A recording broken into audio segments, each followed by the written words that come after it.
Hello നമസ്കാരം. ഞാനിപ്പോൾ നിൽക്കുന്നത് നമ്മളെ ഗുണ കേവിലാണ് കേട്ടോ.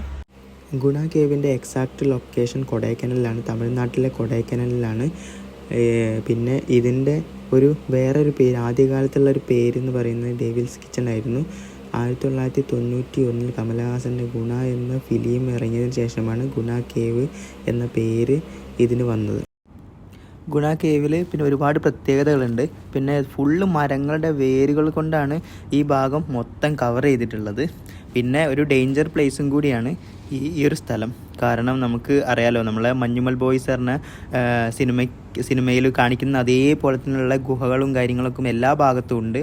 അവിടെയൊക്കെ നമ്മളെ ഷീറ്റും കാര്യങ്ങളൊക്കെ ഇട്ടിട്ടുണ്ട്. ഇതാണ് നമ്മളെ ചാടുന്ന ആ ഭാഗം കണ്ടോ, അതൊക്കെ ക്ലോസ് ചെയ്തിട്ടുണ്ട്. പിന്നെ ഒരുപാട് സഞ്ചാരികൾ വരുന്നുണ്ട്. മഞ്ഞുമൽ ബോയ്സ് കാരണം സിനിമ കഴിഞ്ഞതിന് ശേഷമാണ് ഇത്രയും ആളുകൾ ഇവിടെ വരാൻ കാരണം ഇതെന്താണ്, എങ്ങനെയാണ് ഒന്ന് കാണണം എന്നുള്ള രീതിയിലാണ് ഒരുപാട് ആൾക്കാർ വരുന്നത്. നമ്മളെ കുട്ടേട്ടനും സുഭാഷൊക്കെ പോയ ഒരു ഏരിയ ആണ് കേട്ടോ ഈ ഭാഗത്ത് വരുന്നത്. പക്ഷേ നമ്മളെ സിനിമയിൽ ഫുൾ സെറ്റാണ്. കാരണം നമ്മളെ ഇവിടെ നമ്മൾ അങ്കമാലി വെച്ചിട്ടാണ് അവിടെ സെറ്റിട്ടാണ് അവർ ഷൂട്ട് ചെയ്ത്. കാരണം ഇത് ഭയങ്കര റിസ്ക് പിടിച്ച ഏരിയയാണ്.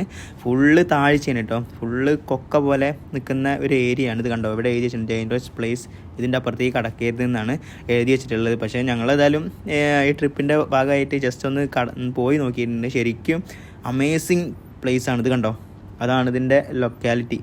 മൊത്തം കാട് ഉള്ള പ്രദേശമാണ്, പിന്നെ ഹിൽ ഏരിയയാണ്. കണ്ടോ, ഇത് ഒരു ഡെവിൾസ് കിച്ചൺ എന്ന് പറയുന്നത് നമ്മളെ ഒരു കല്ല് അടുപ്പ് കൂട്ടി വെച്ചിരുന്ന സ്ഥലം പോലെയാണ് ഈ പ്ലേസ് വരുന്നത്. പിന്നെ ഒരുപാട് എന്ന് വെച്ചാൽ കണ്ടമാനം സഞ്ചാരികൾ ഗുണ കേവ് കാണാൻ വരുന്നുണ്ട്. ഈ ഭാഗത്ത് ഉള്ള ആൾക്കാരും പിന്നെ അത് പുറമെ നമ്മളെ മൈസൂർ ആ ഭാഗം കണ്ടോ, ഇത് ഷീറ്റ് കണ്ടോ, ഈ ഷീറ്റൊക്കെ ഫുള്ള് ഗുഹകളാണ്. പിന്നെ അതൊക്കെ കണ്ടു കഴിഞ്ഞിട്ട് പിന്നെ നേരെ കുറച്ചും കൂടി മുകളിലോട്ട് കയറുന്നുണ്ട് ഞാൻ. അപ്പോൾ ഫുള്ള് വേരുകൾ ഇങ്ങനെ പിടിച്ച് നമ്മളിങ്ങനെ കയറണം. പിന്നെ ഈ കയറുന്ന ഭാഗത്തുണ്ടോ ഡേഞ്ചറസ് പ്ലേസ് ഇൻസൈഡ്. ഗുണ കേവിൻ്റെ മുകളിൽ നിന്നുള്ളൊരു വ്യൂ ആണ് കേട്ടോ ഇത്. ശരിക്കും ഈ ഭാഗത്തൊന്നും നമുക്ക് പെർമിഷൻ ഇല്ല, പക്ഷെ എന്നാലും ജസ്റ്റ് ഒന്ന് കയറി നോക്കിയതാണ്. മുകളിലത്തെ വ്യൂ എന്തായാലും ഒരു രക്ഷയില്ല, കിടിലം വ്യൂ ആണ്. പക്ഷേ ഈ ഭാഗത്തേക്കൊന്നും പെർമിഷൻ ഇല്ല കേട്ടോ. അങ്ങനെ അതിൻ്റെ മുകളിലേക്ക് കയറുന്നൊരു വഴിയാണ്. അതിൻ്റെ മുകളിലേക്ക് കയറി ലാസ്റ്റ് ഒരു വ്യൂ പോയിൻ്റ് ഉണ്ട്.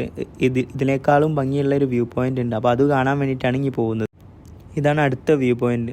ശരിക്കും കാലൊന്ന് തെന്നിപ്പോയാൽ നേരെ ഒറ്റ വീഴ്ചയാണ് കേട്ടോ. ശരിക്കും ഫോറസ്റ്റാണ്, നമ്മൾ എവിടെ വീണ് എന്താണെന്നൊന്നും മനസ്സിലാവില്ല.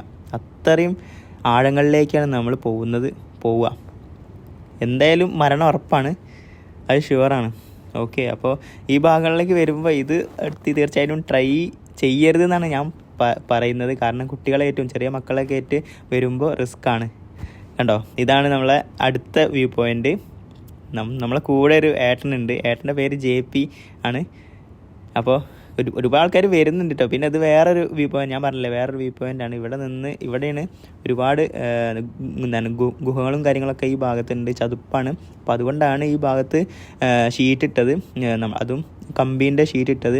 ഇപ്പോൾ ആൾക്കാർക്ക് വേണ്ടി തുറന്നെന്ന് തന്നെ ഉള്ളൂ. അതാണ് വ്യൂ പോയിൻ്റ്. അവിടെ നോക്കിയാൽ എല്ലാ ഭാഗവും കാണാം. അത്രയും കൊണ്ടുണ്ട്, വയസ്സായ ആൾക്കാർ എല്ലാവരും വരുന്നുണ്ട് കേട്ടോ. ഇത് കണ്ടോ, എല്ലാവരും നോക്കുന്നുണ്ട് ഈ ഗുഹേൻ്റെ ഉള്ളിൽ എന്താവും, എങ്ങനെ ആയിരിക്കും എന്ന്. ശരിക്കും ചതുപ്പ് നിലങ്ങളാണ്. അപ്പോൾ നമുക്ക് ഏതായാലും നേരെ ഇവിടുന്ന് കയറി വെക്കാം. ഇതാണ് എല്ലാവർക്കും കാണാൻ പറ്റിയ ആ വ്യൂ പോയിൻ്റ്. അങ്ങനെ മുകളിൽ നിന്ന് നോക്കിയാൽ കാണുന്ന വ്യൂ പോയിൻ്റ് ആണ് കേട്ടോ. അങ്ങനെ നമ്മൾ അതൊക്കെ കണ്ടതിന് ശേഷം നേരെ ഗുണ കേവിൽ നിന്ന് നമ്മൾ തിരിച്ച് കേരളത്തിലോട്ട് യാത്ര ചെയ്യും.